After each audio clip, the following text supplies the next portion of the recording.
चलिए दोस्तों, जानते हैं देश दुनिया की 50 बड़ी खबरों को मात्र 10 मिनट में। लेकिन इससे पहले अगर आपने मेरे चैनल को सब्सक्राइब नहीं किया है तो सब्सक्राइब कर ले। कनाडा के प्रधानमंत्री मार्क कार्नी ने ट्रंप की टैरिफ धमकी के बाद देशवासियों से स्वदेशी सामान खरीदने की अपील की है। कार्नी ने एक वीडियो संदेश जारी कर कहा कि कनाडा की अर्थव्यवस्था पर इस वक्त बाहरी खतरा है, इसलिए जो हमारे नियंत्रण में है उसी पर ध्यान देना होगा।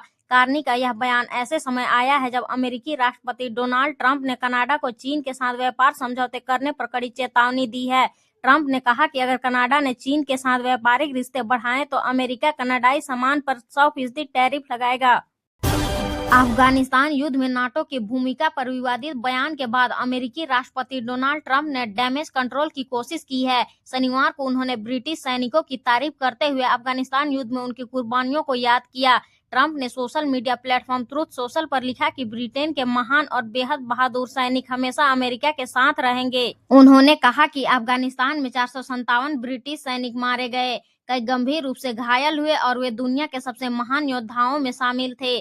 ट्रंप का यह बयान उस विवाद के बाद आया है जब उन्होंने इस हफ्ते एक इंटरव्यू में कहा था कि नाटो देशों ने अफगानिस्तान में सीमित भूमिका निभाई और वे फ्रंटलाइन से दूर रहे। उनकी इस टिप्पणी से नाटो के सहयोगी देशों में नाराजगी फैल गई थी। वेनेजुला की कार्यकारी राष्ट्रपति डेल्सी रोड्रिगेज का एक वीडियो लीक हुआ है। द गार्जियन की रिपोर्ट के मुताबिक इसमें रोड्रिगेज दावा कर रही है कि अमेरिका ने जब तत्कालीन राष्ट्रपति निकोलस मादुरो को पकड़ा तब उन्हें और उनके कैबिनेट मेंबर्स को सिर्फ 15 मिनट का वक्त दिया था।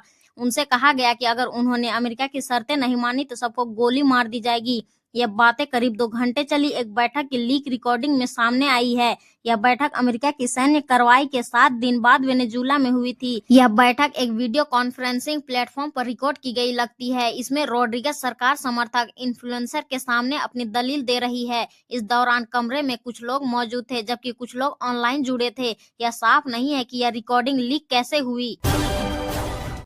अमेरिकी राष्ट्रपति डोनाल्ड ट्रंप कनाडा के पीएम मार्क के बाद ब्रिटिश प्रधानमंत्री कीर स्टारमर से झगड़ बैठे हैं। स्टारमर ने ट्रंप के अफगानिस्तान में यूरोपीय सैनिकों के बारे में दिए गए बयान को अपमानजनक और चौंकाने वाला बताया है। ट्रंप ने गुरुवार को फोकस नेटवर्क के एक इंटरव्यू में कहा था कि अमेरिका को कभी नाटो गठबंधन की जरूरत नहीं पड़ी और यूरोपीय सहयोगी अफगानिस्तान में फ्रंट लाइन से पीछे रहे थे। उन्होंने दावा किया कि सहयोगी देशों ने कुछ सैनिक भेजे जरूर थे लेकिन वे बड़ी लड़ाई से दूर रहे।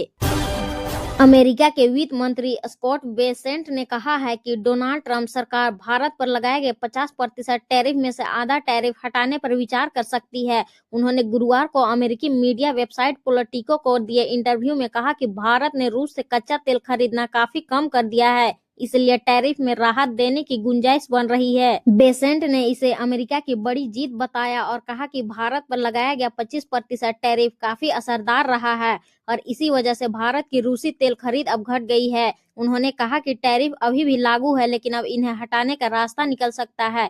अमेरिका ने अगस्त 2025 में भारत पर 2 बार टैरिफ लगाया था। पहली बार 1 अगस्त को व्यापार घाटे को लेकर 25% टैरिफ लगाया गया। इसके बाद 27 अगस्त को रूस से तेल खरीदने की वजह से एक बार और 25% टैरिफ लगाया गया।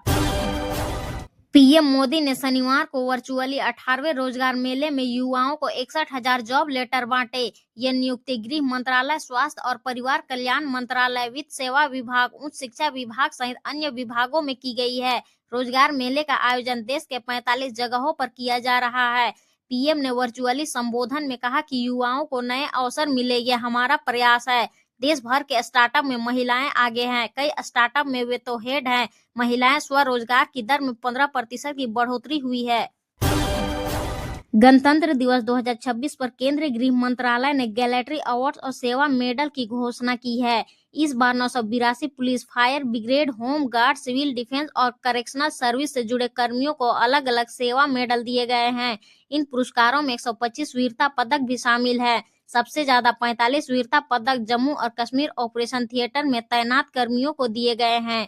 इसके बाद नक्सल हिंसा प्रभावित क्षेत्रों के 35 और पूर्वोत्तर क्षेत्र में तैनात 5 कर्मियों को दिए गए हैं। फायर ब्रिगेड सर्विस के 4 बचाव कर्मी भी वीरता पदक विजेताओं से चुने गए हैं।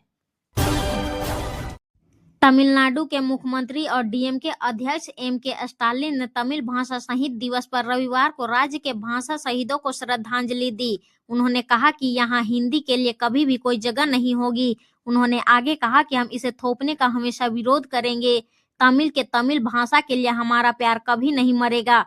स्टालिन ने कहा कि जब भी हिंदी को हम पर थोपा गया उसका उसी तेजी से विरोध भी किया जाएगा। सीएम ने कहा कि मैं उन शहीदों को कृतज्ञतापूर्वक सम्मान देता हूं, जिन्होंने तमिल के लिए अपनी कीमती जान दे दी। भाषा युद्ध में अब और कोई जान नहीं जाएगी। प्रधानमंत्री नरेंद्र मोदी की मन की बात आज 130वां एपिसोड प्रसारित होगा। साल 2026 का पीएम का ये पहला एपिसोड भी है। पीएम आज गणतंत्र दिवस 2026 नागरिक कर्तव्य और सेना की भूमिका पर चर्चा कर सकते हैं। साथ ही देश के युवाओं, महिलाओं, आत्मनिर्भर भारत, किसानों, डिजिटल सुरक्षा और जन भागीदारी से भी बोल सकते हैं। 2025 में मन की बात का आखिरी एपिसोड 28 दिसंबर को हुआ था।